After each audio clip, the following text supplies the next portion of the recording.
Hey everybody, it's Mike. All right, got a great question for you today.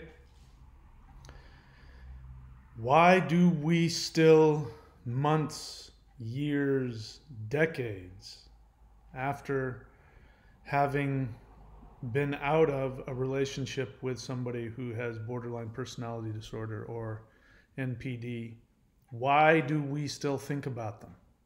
Why do we still wonder how they are? Why do we still care about them? What do we do with the cognitive dissonance? We'll talk about cognitive dissonance. And what can we do, most importantly, to be in a place of freedom where we don't have to be plagued with incessant thoughts about somebody that's harmed us? We're going to talk about that. So, for those of you who are new to the channel, again, this channel is devoted to people who have been in romantic relationships with an untreated or toxic person with borderline personality disorder. You can also lump NPD in there, narcissistic personality disorder. I am not a therapist. I am not a psychologist. I am not a borderline. I am not a mental health expert. I simply share from my experience. My experience as somebody who was in a debilitating, toxic relationship with a borderline that really destroyed my life and continued to destroy my life after the relationship was over. And I have now achieved a state of recovery. So my whole reason for being here is to help you get to that place as well. If you're coming onto this channel because what you want to do is spend a lot of time bad-mouthing the borderline and talking about how they're evil and how they're this and how they're that, or the narcissist, I'm not going to do that. I'm going to help you if you want. I'm going to try and help you with my experience to help you get some freedom. Get your spirit back, get your life back. You know, I was saying this in the last video, but it's important. You know, for some of you, you've never had a life. And I don't mean that in any kind of judgmental way. You have been limping along, and then you found the borderline or the narcissist, and then after that, you got mangled up pretty good, and now you're limping even more. So the idea is to get your identity, your sense of self, your joy, because life is here to be enjoyed.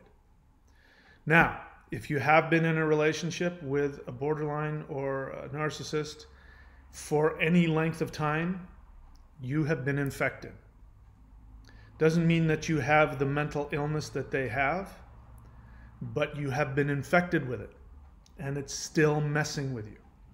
And the biggest issue with relationships with these people is what's called cognitive dissonance. The confusion, the lack of closure. That is really the main symptom. There is no closure because it doesn't make sense. And that's because borderlines and narcissists have a mental illness. Now, it's important that if you want to, my experience, if you want to heal, the first thing you have to be aware of is that they have a mental illness. Now, let me be clear. They have a mental illness. That doesn't mean it's your job to fix them. You don't have the tools. Let's be very clear about that. You do not have the tools to fix the person who has a mental illness. You don't have the tools. Even if you're a therapist, even if you're a psychologist, even if you're a counselor, you do not have the tools. Why? Because you're in love with them. And the fact that you're in love with them means that you have a personal agenda. That automatically excludes you from the equation when it comes to their healing. And if you don't believe me, you know, all you have to do is go talk to a therapist and say, so your wife has this mental and emotional issue, You're her husband. Why don't you counsel your wife? They would say, I can't. That would be improper and destructive, and I can't. I'm not objective. I have an agenda. I love my wife. I want my wife to love me. I'm the wrong person for her. Not only am I the wrong person for her, but I would do her more harm. So for the same reason that a psychologist or a psychiatrist can't treat their own spouse, you can't fix the borderline. So some of you, when I lay this down, they have a mental illness, and I talk about the horrific conditions that they live in internally. A lot of you I'm seeing here are wanting to respond with, and I feel bad for them. I know that they have a mental illness. And what's happening is that your infected mind, your infected codependent mind, is twisting it around so that it can justify you going in and healing them and fixing them. Yeah, but they can't help it. They have a mental illness. I know, because I did it. There's nothing that I accuse you people of doing that I haven't done. I did it. When I was with my borderline ex, and it became clear to me because I was trying to handle and process the cognitive dissonance. I was going nuts. We call it cognitive dissonance. That's a nice way of saying I was going nuts, because I was living in a backwards world where things didn't make sense, and I was starting to feel insane, full of insecurity, full of all kinds of anxiety, black hole in my gut twirling around, and feeling devalued and confused and guilty and responsible and angry and hurt and full of compassion and love. I was a mess. And I went, oh, that's what this is. It's borderline personality disorder. And then I did what I'm seeing people are doing here who are taking what I say, which is they have a mental illness. They need help. The response to that, the healthy response is, oh, I need to get the hell away from this so that they can get help. But we're infected. We don't do that. Instead, we go, oh, well, that explains it. They got a mental illness. They're broken. I can help them. I have some duct tape right here. Come here, baby. Come here. Come here. Just let me. I'm going to put the duct tape. Stop biting me. Stop scratching me. I'm going to fix you. So the response to me telling you that they have a mental illness is so that you can understand there's no hope, not to inspire you to chase harder to try and fix them. Because remember, you're not qualified. Even if you have the answer, you're not qualified because you have an emotional agenda. You've been telling yourself you don't, you empaths out there who love unconditionally. I say that in quotes, because nobody does. If you loved them unconditionally, you would stay the hell away from them and you would say, you need help. And I can't be in your life until you get some help. So I'm out of here. That's what loving people do, who love unconditionally, because unconditionally means that you don't need them to love you back. It means that you don't need them to act a certain way towards you. If you're trying to love them, which we do, it's normal, by the way, let me be clear, it's normal in a romantic relationship to have an emotional agenda. That's what holds it together. Both sides have an emotional agenda. They want to be loved. That's the bond. So just own it. You have an emotional agenda. You want something from them. Stop trying to spiritualize your completely distorted, distended need to fix somebody that you're not qualified to fix. Now, they're going to tell you that you are qualified. In fact, they're going to tell you it's your responsibility. In fact, every single feeling they have is your responsibility. They're mentally ill, remember. So taking that on means that you're infected also. So what do you do with an infection? You have to treat it.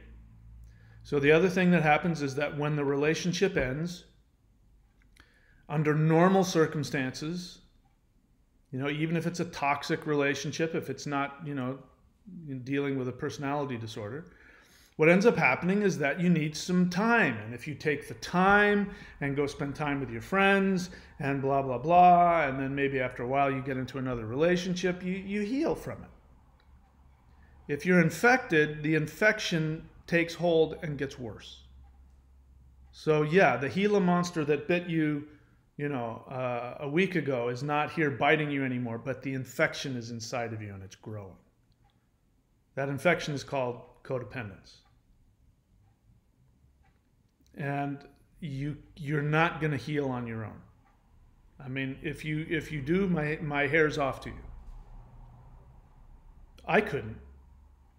And let me be clear about what I do. So there's a three-pronged approach. You ask me, if you were to ask me, how did you achieve a state of recovery, which I am in? I do not think about my borderline X. The only reason I think about my borderline X is because I'm continuing to do this channel because people have asked me to, and I can see that it's helpful. And I enjoy being helpful. I enjoy delving into the workings of the mind and emotions and all that. So I love doing this. I would do it anyway. And it only helps me continue to resolve and feel better about, in my recovery from my borderline X. What was I going to say? So let me be very clear. I am very active in my own recovery. So the three-pronged approach is, number one, you've got to be in therapy with a therapist who understands codependence in cluster B personality relationships. I would even go so far as to say get into a, group therapy is ideal. Group therapy is, if you find a good group, that's the best. Second is to go to Codependence Anonymous. So if you don't know, www.coda.org. Go there. It's free. Don't give me any excuses about why you can't go to therapy. Go to Coda. It's absolutely free. First time you get on there, say, I'm new. I need a sponsor to help me walk through the 12 steps, and then work the 12 steps. And then third is to do daily meditation. So what's going on here? So 1, therapy. 2, coda.org.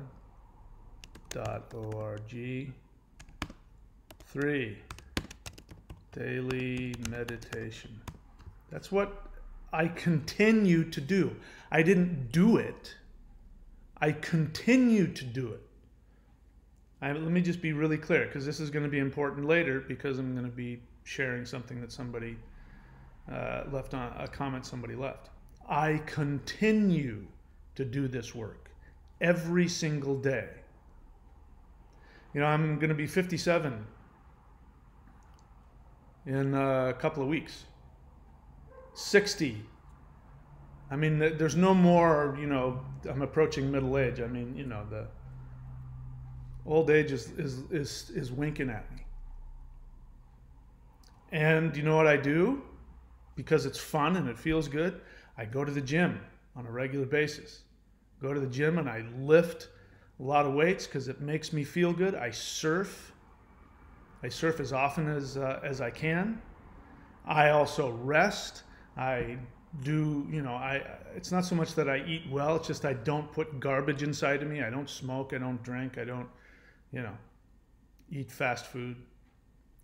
I continue to do that, and I'm going to continue to do that even more as I continue to age. Those are good things. These are things that are good for me, to keep doing that kind of stuff. So I keep doing these 3 things. Therapy, I'm still in therapy. I still go to group therapy. I work the 12 steps on a daily basis, and I do my daily meditation. So it's not that I fixed it and it's over and now I don't have to do the maintenance. I still do the maintenance on a daily basis. I've been doing it for almost 40 years. That's why I was able to recover so quickly. I'm not going to lie to you. If you haven't been in this kind of stuff for, as long as I have, especially if you've been with a borderline or an NPD for years or decades, It's going to take you a little longer. It's going to take you a little longer to get to the place where I'm at. I do not think about my borderline ex. I don't have any pain associated with it. I don't wonder about her or what she's doing or what is she thinking. I don't have any animosity towards her. Of course, if you were to ask, I would say, of course, I want her to get help. I hope she finds help. I hope she finds everything that she wants in life. I have nothing. I have no desire to get revenge on her. None of that. But I don't think about her. I don't care. I also don't think about getting the flu 5 years ago. I'm sure I must have. I had an operation for an inguinal hernia a couple of years back. It took 6-8 months out of my life. I've completely forgotten about it. Why? Because it's healed. And I'm out and it's like it never happened. Same thing with that borderline ex relationship. It's like it never happened. If it weren't for this channel, if you were to ask me, I'd be like, oh yeah, that's right. Oh yeah, if I remember correctly, I was pretty messed up about that. Oh well. Would you like to have that? This is how I did it. All right, so let's talk about cognitive dissonance. So let me read the Wikipedia definition of cognitive dissonance. People had thrown that word around, and to be honest, I didn't know what it meant. So I had to look it up a while ago. Cognitive dissonance. In the field of psychology, cognitive dissonance occurs when a person holds two or more contradictory beliefs, ideas, or values, or participates in an action that goes against one of these three, and experiences psychological stress because of that. According to this theory, when two actions or ideas are not psychologically consistent with each other, in other words, if it's crazy, when they're not psychologically consistent with each other, people do all in their power to change them, meaning the actions or ideas, until they become consistent. In other words, you're trying to figure out how to make the crazy normal. The discomfort is triggered by the person's belief clashing with new information perceived, wherein they try to find a way to resolve the contradiction to reduce their discomfort. That's just a fancy way of saying you're trapped in craziness. You're trying to make a square peg fit in a round hole, and you do it day after day after day. Maybe you've heard the phrase, what's the definition of insanity? Doing the same thing over and over again, expecting different results. All right, so with that, I'm going to go to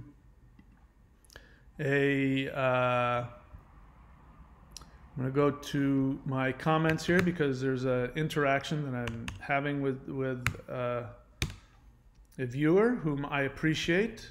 I appreciate all of you guys on the channel, unless you're abusive to me, which I'll block you. But I appreciate it, even if we get into it. Even if I get direct with you or confrontational with you, it's because I think it's helpful, at the very least, for other people who are watching. Sometimes there are some people who are really wrapped up in their denial and they're not going to hear anything I say. So I get into the discussion for the rest of the peanut gallery to watch and listen to, because we can apply it to ourselves. And I can apply everything that I'm saying to myself. I am no different than you guys in terms of, I understand. If I'm not there now, I've been there and I totally get it. So, my apologies if my approach at tough love makes you think that I'm attacking you. You're not the first people to feel that way. But this is how, in the 12-step group I was in, this is how they do things. They're just brutal. And it worked for me. You might be different for me, but that's what worked for me. All right, so I think this person has been on for a while. I'm pretty sure I've seen this name before. Anyway, this person says, Mike, I haven't been, and he's responding to what I've made clear, which is I say, ask an honest question. The best way to get a response from me is to ask me an honest question. Who knows? Who knows what kind of response I'll get if you don't ask a question. But if you ask an honest question, you'll get an honest response from me. Now, sometimes you may not like the way I give it, but anyway, I'm going to stop apologizing, but here we go. Mike, I haven't been with my BPD ex in almost 2 years. My question to you or others on here is, why do I occasionally have the need to just reach out to her and see how she is doing? She has painted me as evil in her mind, so she has blocked me, which she did even while we were seeing each other. I realize she has a disorder and I shouldn't contact her, but I feel for her. Your thoughts? To which I responded, why do you want to reach out to her 2 years after? You mean the woman who abused you emotionally? Why do you still want to reach out to her? Because that is the nature of the addiction called codependence. You need help. Your experience that you, quote, feel for her is an illusion. What you feel is addiction to her abuse. And then I say, go to coda.org, as I say here, right now and seek help. I meant it. Cognitive dissonance. He, according to her, 2 years ago, he hasn't been with her for 2 years.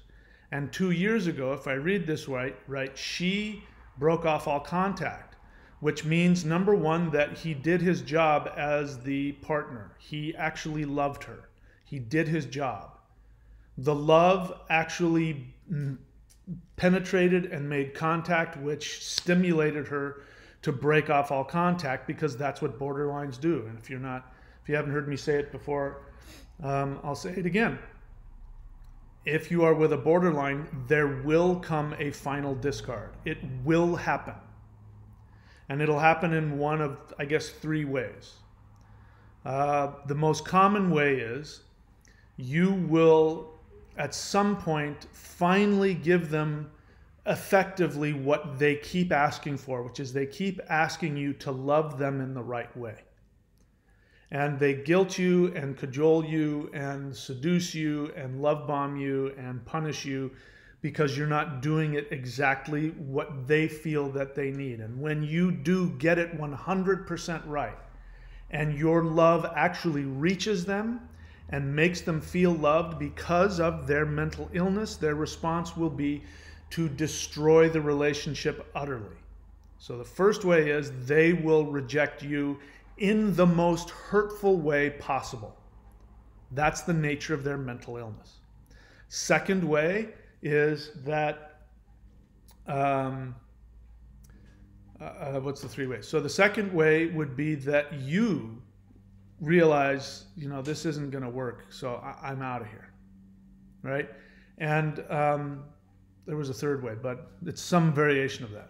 I got confused. So those are going to be the only 2 ways it's going to end.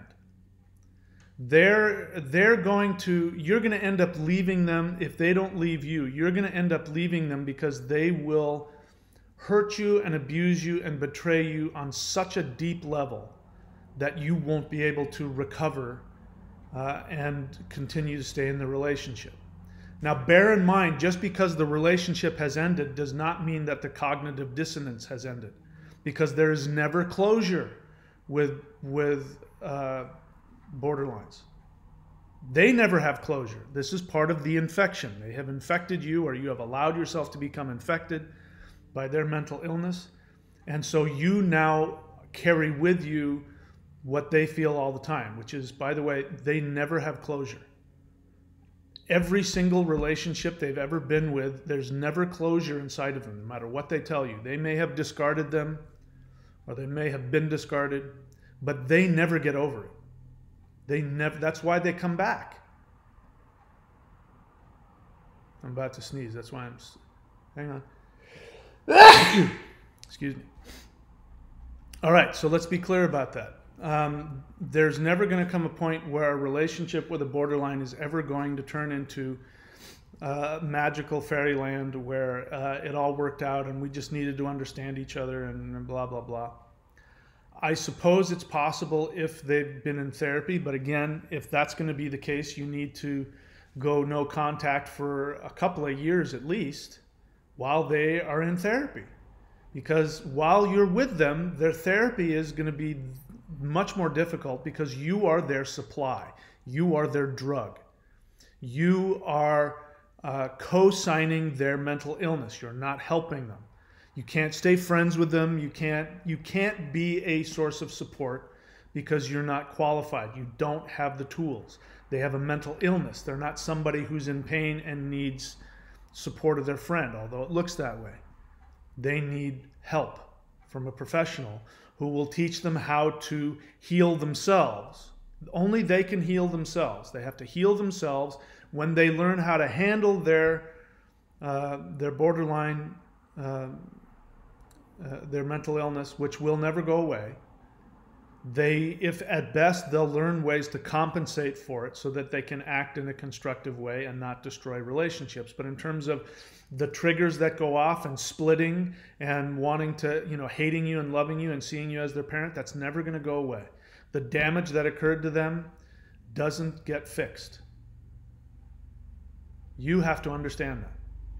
So the discard will come. It's only a matter of time. And for some of you, it takes years, if not decades. So the cognitive dissonance is trying to make sense of craziness, trying to get closure where there is no closure. So the short answer to your question is, why do you keep thinking about her? Is because you still are infected. And you still have that cognitive dissonance going on inside of you, because wanting to know how she is and wanting to reach out and caring for her is your codependence. Because I promise you, when you heal, you don't think about them. If they come up in your mind, you go, oh yeah, I remember that relationship. Yeah, that was really painful. Well, I hope they're doing good. Anyway, what were you talking about? That's what somebody does when they've healed. The cognitive dissonance is, which I was trying to point out here to this gentleman. I was trying to express, do you not see how crazy that is? We both know she was very abusive and hurtful to you, so much so that she blocked you, and according to you, painted you as evil in her mind and has blocked you. Most people, when somebody does that, you go, fuck, I did not deserve that. You're on your own, man. I don't want anything to do with you. I did not do anything to deserve that. In fact, all I've done is be there for you. So you know what? You are on your own. What does this person do? Same thing I did, the same thing we all do. He's not doing anything different because he's been infected. He's a codependent. And if you've been in a relationship with a borderline for more than 48 hours and you have survived more than one split and Hoover, you are infected. Sorry. That is the nature of it. The nature of codependence is it's one of those states that tells you it's not there. It's like, it's an illness that tells you it doesn't exist. That's called denial.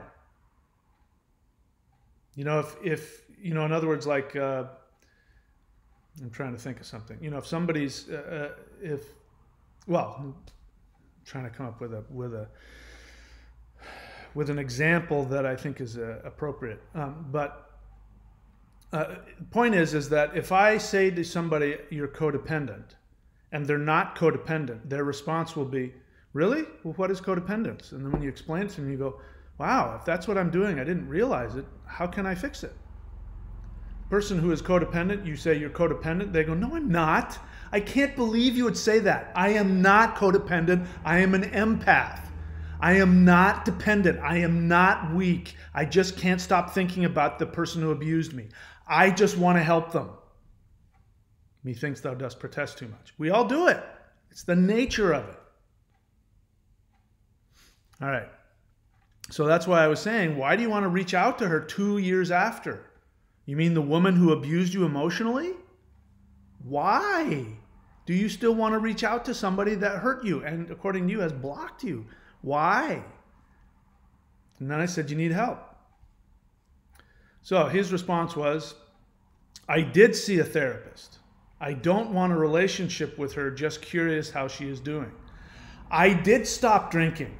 I'm not an alcoholic. I just want to have a beer every now and then. And every time I go to the bar and I see a beer, it looks really good, and I know I can't drink it, but you know, I can have one. I mean, I haven't had a drink in 2 years. And then again, what I said is what codependence will do, what the infection will do to you, is it will take what I'm saying, which is I'm trying to convince you that there's no hope and you have to let go of the hot burning coal that's burning your hand. You got to let it go. That's when I'm saying there's no hope. When I say they have a mental illness, I'm trying to pound into your head that this is dangerous for you and there's nothing you can do for them. There's no hope for the relationship. Because again, the only reason we think about being with somebody is if we want the relationship to work out. It can never work out with a borderline. They will ultimately completely discard you when you love them. It's going to happen. So he says, they have a disorder, Mike, an illness, as you have pointed out. She didn't know what she was doing. Maybe she's been to therapy. It means you still want her. You say, I don't want a relationship. If you don't want a relationship, you know what somebody is like who doesn't need a relationship with somebody? They go, how is so-and-so? They say, I don't know. I haven't talked to her in years. I hope she's doing okay. But yeah, no, she was crazy. And yeah, I've moved on. I'm much happier now. I've got this great thing going on. So I don't wish you any ill, but there's obviously still some unresolved stuff because curious how she's doing? When somebody steals from you, somebody broke into your house, and I mean, I remember I had my truck was stolen when I was in my 20s. I just now thought about that. You know, it's probably been 20 years since I thought about it. I don't spend any time thinking about the thieves and how they're doing. Maybe they've got their lives together and they're not stealing anymore.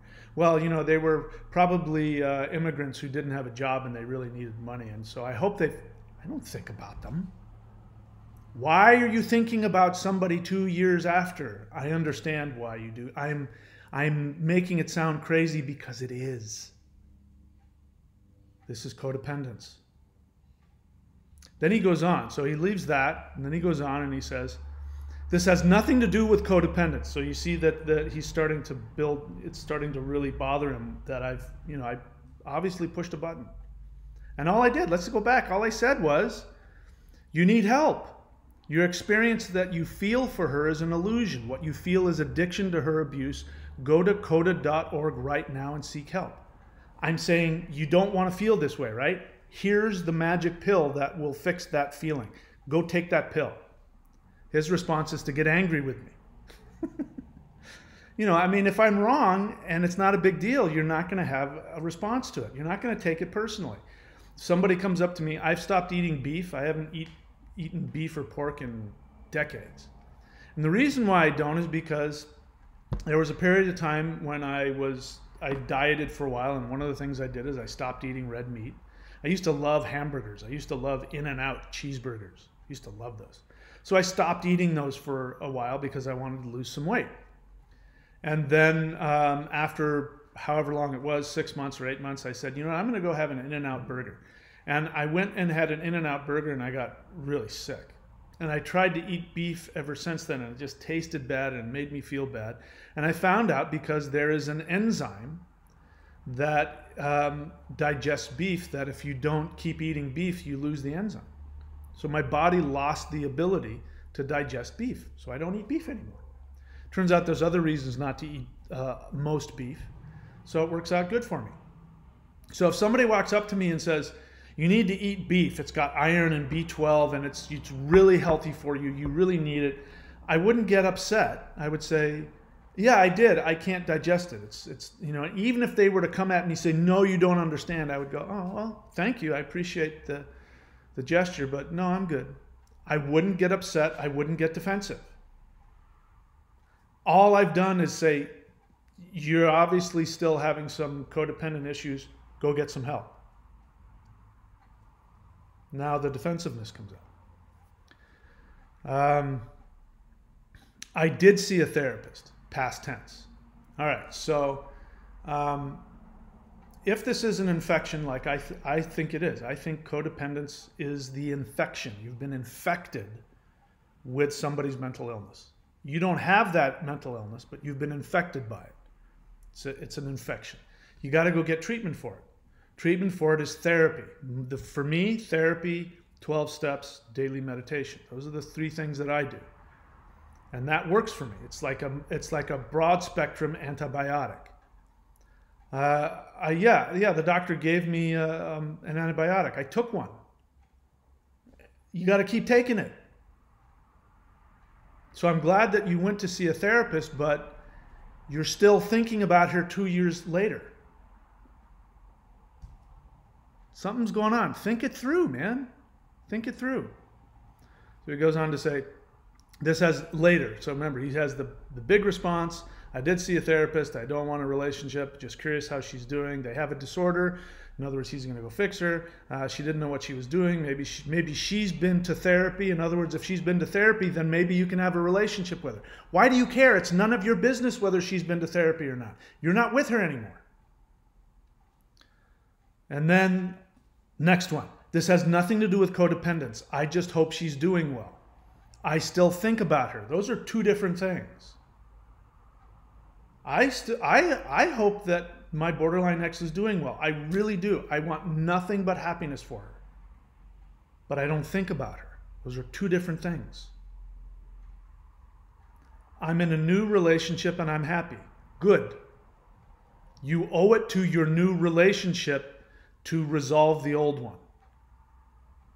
So it's good that you asked the question. It's good that you were honest and you asked, why do I still think about her? It's good that you asked that. There's nothing wrong with that. You're not wrong for being codependent. You're not a bad person. You're not weak and you're not stupid. Maybe it sounds like I'm calling you stupid. I'm not. I'm trying to point out to you, think about what you're saying.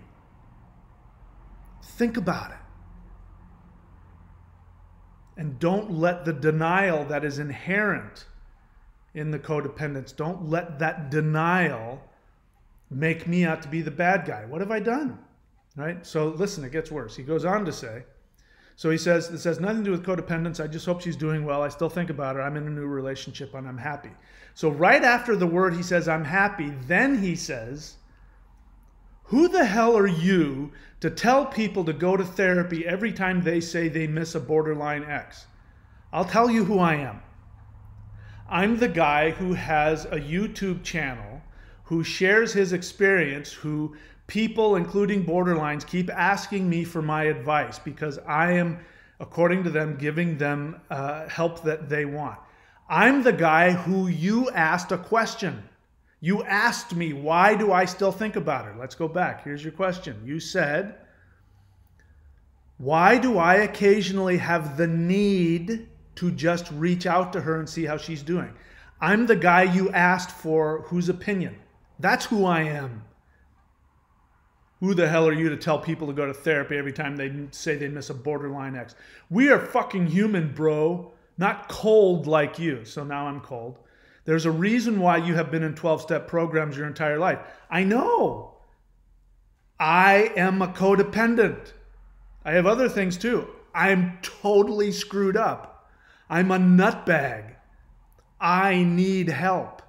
I can't function in the world without some kind of way to live. I have a problem that I continue to maintain, which gives me a state of recovery. Yes, I have no defense over the fact I was in a 12-step group for my entire life. Why do you find that a way to attack me and somehow, how does that somehow change the reality of your question? You generalize that everyone is codependent. No, I don't. I generalize that everybody who is in a codependent relationship is codependent. And what is a codependent relationship? A codependent relationship is a dynamic where in a relationship, one person, in order for the relationship to work, has to take on the dysfunction of the other person. You spelled it out. You said that 2 years after the relationship is over, you have the need to reach out and see how she's doing. You say, I realize she has a disorder and I shouldn't contact her, but I feel for her. You are telling us that you're a codependent. I'm not judging you for being a codependent. You're judging you. That's why you want to make me out to be an asshole, a cold, inhumane, fucked up guy who's in 12-step groups. I'm just this asshole who's going around telling everybody they need to be in coda. I'm not. I don't say that to the people walking up and down the street. But if you've been in a codependent relationship and you're in pain and you're suffering cognitive dissonance, which is you're thinking about and feeling badly about the person who repeatedly abused you and blocked you and got rid of you, you're still thinking about them. To those people, I say you need help. You need to go to coda if you want to feel better. So yes.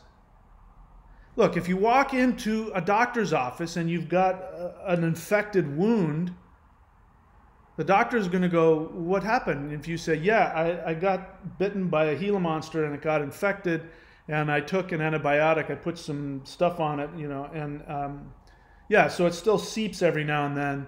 He's going to say, it's still infected. We got to put you on broad spectrum antibiotics. I got to actually cut that out and we got to put a bandage on it. If you don't, you're going to get sepsis and die. Are you then going to go, who the hell are you? You generalize everybody who has a seeping wound on them that they need antibiotics. Who the hell? You're not going to do that. You're going to go, oh, okay, please. Think about it. You're making me out to be the enemy. You asked me for help. I'm telling you what I think. There's a reason why you've been in 12-step programs your entire life. You generalize that everyone is codependent. Not all situations are the same. Don't be a prick, dude. You're right. Not all situations are the same. The people who have not been in relationships with borderlines or NPDs do not share the same life issues that we do. But all codependent situations are codependent. What makes you, let me turn it around, what makes you so special that the rest of us, when we've been in relationships with mentally ill people with borderline personality disorder or other kinds of disorders, we need to do things. We need to go to therapy and keep going to therapy. We need to work the 12 steps in order to recover. What makes you so special that you don't have to do that? It's obviously still bothering you. I'll tell you the difference between me and you. I'm not thinking about my borderline ex. You still are. Anyway, so cognitive dissonance. And again, if you guys leave a comment on my channel, I'm going to make a promise to you. If you're abusive, I'm going to block you. If you're passive aggressive, I'm going to point it out. If you need education, I'm going to point that out. I put this comment in the last part. I'm being harsh with the guy. I have nothing against him. I really don't. And I actually have unconditional love for you in that it's okay with me if you hate me. You're going to remember this. If you come back and watch this, you're going to remember this. Maybe it'll get under your skin and you'll be resentful. But you'll never forget that I'm the guy who told you you need to be in therapy for more than just a short period of time. You need to be working 12 steps on a regular basis if you want to heal. I'm going to be that guy that told you that. And maybe when it gets bad enough, you'll go do that. Maybe not. I don't care. It's okay with me if you don't like me. It's okay with me if you hate me. It's okay with me if you judge me. It's okay with me if you stop watching my channel. And it's okay with me if you do get help or do something in the middle. It's all okay with me. I have no personal reaction towards you whatsoever. You did not hurt my feelings. I completely get it. In this moment, I'm your best friend because in this moment, I don't have an agenda with you. Except I'm happy to tell you the truth and it's okay with me if you don't like it. All right. So let's keep going. I don't know. Let's take a look, see if there are any people on live streaming. Am I even still live streaming? Questions. I don't see any questions here. How many people we got? We only got 8 viewers. This is so weird. Why is it when I come on in what's the middle of the night everywhere else, I get a lot of people, but when I go on, when it should be, what is this, 11, 12, 1, 2, 3, 4, 5 in the afternoon or 8 p.m. in the States. I guess we don't have a lot of people in the States who watch this channel. Anyway, so there it is. So there's my suggestion. My suggestion is still the same. Look, the bottom line is this. We don't end up with borderlines or narcissists unless there's some major unresolved issue within us to begin with. So this gentleman asks, you know, there's a reason why you're in, what did he say exactly? It was supposed to be a put down. But I completely agree with him. He's absolutely right. He says, there's a reason why you have been in 12-step programs your entire life. He doesn't come out and say it, but he's saying, because you're really fucked up. I'm not as fucked up as you. I am. Maybe I am more screwed up than you. I am not trying to pretend anything other than that. I am one really messed up individual. And I was really screwed up as a kid. And I'm not kidding, I barely survived. Barely survived. So you're right, there is a reason why I've been in 12-step programs my entire life, and it's because it works. It's because when I stay in them, they make my life better. If you're that much better than me that you don't need it, my hair is off to you. You know, I've got 2 siblings. One, I don't know where he is. He could be dead for all I know. He grew up in the same house as me. He had the same opportunities that I did. And he wasn't, you know, he didn't have to go to 12-step groups. Last I heard, he was homeless and sick, and he's older than I am. So I'm 57, so he's got to be 62 now. He's 62 and he's homeless and he refuses to do what he needs to do. This last time I heard, maybe that's changed. I have another sibling, never recovered emotionally. Never recovered emotionally from what happened in childhood. They were healthier than me. They didn't need 12-step programs. I've been in 12-step programs my whole life. It works. I'm happy. I still have my issues. I still wake up every day. Almost every single day I wake up depressed and full of self-hatred. I have tools. I have my daily, morning meditation that I do. I have my daily practice in the evening. I do things like this. I give back. This is my way. I give back. You guys said you wanted my experience, so I give it to you. It's my way. It's one of the things I do to help me stay sane and happy. I am going to absolutely agree with you. I am so screwed up that I need 12-step programs my entire life. I'm going to be in them until I'm dead. God willing, and the creek don't rise. Now, my siblings weren't as messed up as me, and I wouldn't want their life. Wouldn't want anything that they've got, because they're not as screwed up as me, which means they don't have to do the work. So if you want to be better than me, if you're looking down your nose at me because you don't need to be in 12-step groups, but you're the one that's still thinking about the borderline ex that abused you and blocked you and pushed you away, you still love and care about the person who treated you like shit, you want to feel superior to me, go right ahead. It's all yours. I'd prefer to be happy. If you want to be happy and you want what I have, because again, you asked me a question, I'm assuming at least before this, you thought I had something of value to share with you. If you want what I have, you got to do what I do. If you don't do what I do, I don't know, I don't know any other way. Maybe there are other ways to do it. I don't know what they are. But until you can get to the point where you're not thinking about your borderline ex, I'm not thinking about mine. When you don't have any need to go fix them and take care of them, the person that abused you repeatedly over and over again and told you to fuck off, leave me alone, don't ever have anything to do with me again. When you're not in that state of cognitive dissonance where you're caring for the person who doesn't want you in their life anymore, and you're in another relationship, then you can look your nose down at me. I mean, you can look down your nose at me now. It's fine with me. You can look down your nose at me whenever you want. You're not going to hurt my feelings. Okay, that's one thing. On my other channel, I do get, you know, people find ways to push my buttons. You're not going to push my buttons on this channel. You know why? Because I understand. I understand. I'm no different than anybody here. The only difference is I might have done something a little different. I've done those three things, and it works. Do you want to be happy? That's how I did it. All right, I don't think there's any more questions. I'm starting to babble. No more questions. No questions at all. Okay, that's it, guys. Hope you're doing well. Keep your eyes peeled for the freedom.spirittao.com.